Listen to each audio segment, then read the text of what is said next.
ตามสบายคือทุกเทือบ่มีทุกฮอนอันใด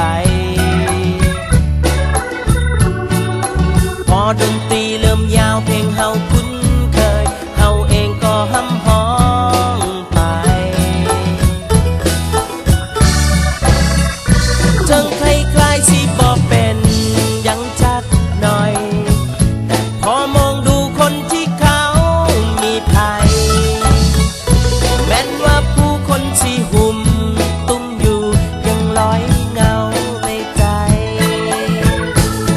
ยามใดสิมีภัยจะคนที่เป็นของเฮา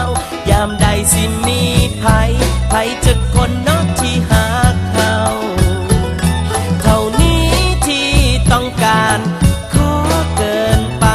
มองได้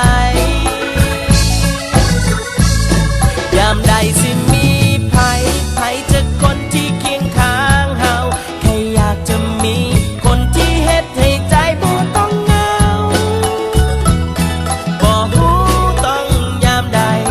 คือมันยังห่างไกล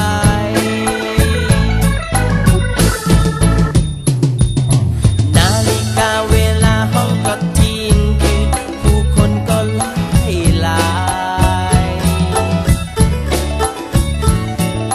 พอดนตรีเริ่มยาวเพลงให้เต้นกันไผเขาก็เต้นไปยิ้มและทักทายกับคนรู้จักแต่คงบ่มีไผลึกซึ้งใจเฮาทั้งที่ผู้คนก็หุ่มตุ้มอยู่ยังลอยขึ้น